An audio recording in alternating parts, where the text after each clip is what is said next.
Hey guys, I think the Pittsburgh Steelers just found a hidden gem. And the hidden gem that I want to talk about is undrafted free agent Jacoby Windman. And this defense, I truly believe it's poised to be one of the top units in the 2024 season. But here's the thing, it's one of the highest payrolls. I mean, we're looking at standout players like TJ Watt, Minka Fitzpatrick, Patrick Queen, Cam Hayward. Playmakers at every level. And that's, I think, rightfully so. There should be high expectations. We're looking at the unofficial depth chart for the 2024 season that was recently released. And you're looking at a guy like Alex Highsmith, obviously listed as a starter at right outside linebacker. Behind him, we're looking at Herbig. He's entering his second season, as you guys know, expected to build on a really impressive rookie year. But now you got a guy like Marcus Golden, officially listed as a third right outside linebacker. He decided to retire for some reason. I didn't really look into it that much, but he was going to be probably the next guy up in the event of injuries. Maybe the guy to take some meaningful snaps. But with him gone, high payroll. We need a player to pop out here. And Jacoby Windman appears to be the guy. And I'm really excited about this. And this is Sports Talk Steelers. I'm your host, Sean. Hey, if you would subscribe. We are pushing towards 1,000 subscribers. And man, would really appreciate it. Would be a huge blessing. So while it's challenging, right? An undrafted free agent, it's hard to secure a roster spot. It's not guaranteed. And on top of that, it's hard to get significant playing time. But I think Windman is an outlier. And defensive coordinator Terrell Austin, he recently spoke to the media and he expressed an admiration for him. He highlighted his impressive showing against the Houston Texans in this last preseason game. And I want to hear directly from the coach. Yeah, for sure. He did a good job. He's a good football player. And it's funny because he's had to, in a pinch in practice, had to play some outside linebacker for us, an inside linebacker. And he does a good job at both of them. And I think it's this versatility that makes him such a huge blessing to this team. And he did make a notable impact. He had 4 total tackles and a pass deflection. And it just really caught the eye of his D coordinator. I think when you watch him play, he's got really good instincts. He has a really good feel for the game. He's a good communicator, and he gets himself around the ball. So he helped himself, I thought, this week. And here's something that's really interesting. And I want to go to this PFF little blurb here. PFF agrees. They ranked him as the 7th highest rated rookie in week 1 of the preseason. And this is as an undrafted free agent. And he's right above my head here. So we're looking at this, and he's in such good company. The Steelers are going to play the Bills in this upcoming preseason game. And you know what? I'd like to see some more execution. I'd like to see a victory for you guys. We're also going to see the first action of Russell Wilson. I feel like Justin Fields kind of squandered an opportunity with not being on the same page with the center. That just really put a damper on everything.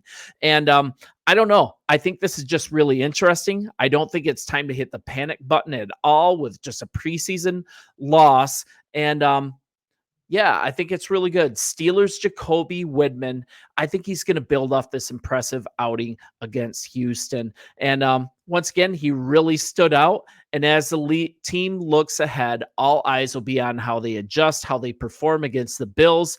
And I hope that this continues. And I think Windman is just on a mission to secure a spot on the roster. He has 2 more games to prove himself, and there's a need with that retirement.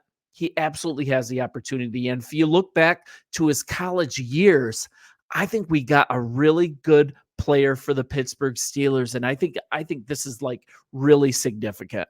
And I'm going to close that down. So if we look at him from college, he played his final 2 years in college at Michigan State, a Midwestern guy. He transferred from UNLV to get there. And last season, he unfortunately only started the first 3 games, and I'm going to get to that.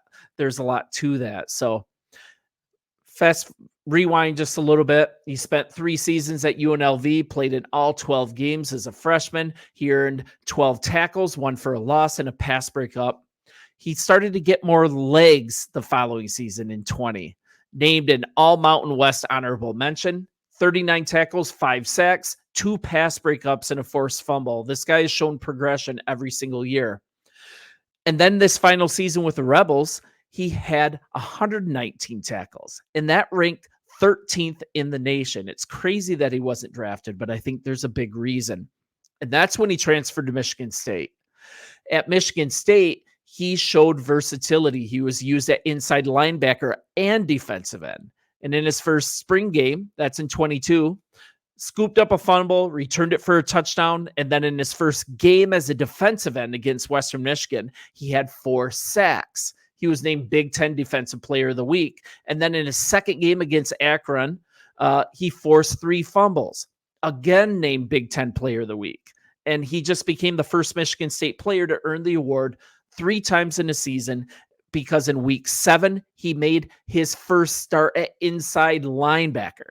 That's right. This versatility from defensive end to inside linebacker. And he had 11 sacks, forced a fumble, intercepted a pass, and to beat Wisconsin. And Wisconsin's a good team. And then during his first year as a Spartan as well, he made 6 starts at defensive end, 2 at linebacker, led the nation with 6 forced fumbles, and that was a tie for second most in a single season in program history. And his finish for the season was 49 tackles, 10.5 for a loss, 5.5 sacks, and an interception. And I know I'm throwing a lot of stats and numbers out there, but it's really, really good. And the thing is, it could have been better. His last season with the Spartans, it was a great season. It was going strong, and it came to a screeching halt. I don't know if you guys remember that it's a 29-7 loss at Michigan.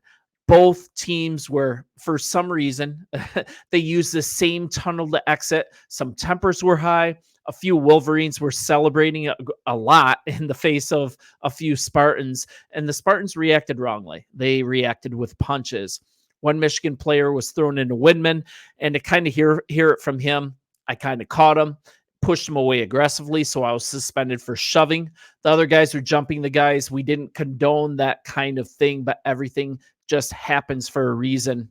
I'm not sure what reason, but no excuse for that. But Windman was suspended for the remaining 4 games, finished still as a national leader with 6 forced fumbles. He was 1 away from the school record. And also, I think it was a big hit on his reputation. That might have had something with him to do with him not being drafted. And here's to hear it from him. I treated it like a life lesson because the game of football was taken away from me. I feel like I couldn't function at the time because that was one of my biggest years. I wanted to come out for the draft, but I couldn't leave that reputation of that being me. I wanted to better myself, better for Michigan State. So I came back another year. He came back last season as a team captain, but he was injured in the second game. So he never really got a chance to truly redeem himself. He tried to play through it the third game, struggled, underwent season-ending surgery, recovered well enough to run still a 4.65 40 at his pro day, 31-inch vertical, 16 bench reps. And, that kind of hurt his stock too. So, the Steelers gain. He signed with the Steelers after this post-draft, spent much of his spring as an inside linebacker, but there's also a lot of talk on the team of him playing outside as well. And this is him to close. This is him in response to the draft process. The scouts put me at outside linebacker, which is kind of a combination of both linebacker and defensive end. A lot of this translates, and I'm able to show my versatility. I'm able to rush a passer. I'm able to drop in coverage when I need to be, and it kind of helps with this timing. And kind of talking about coming on to Pittsburgh, he's saying my coach mentioned it, just kind of bringing me down to get some work, just to add some depth. Also show the defensive coordinator I'm versatile enough to do both, which adds more value for me. And he doesn't seem to voice a preference for which position. This guy just wants to get on the field. This guy just wants to contribute. And I think, that really hurt his reputation with that suspension when he was with Michigan State. And then last year, I think he was probably going to redeem himself, but he got injured.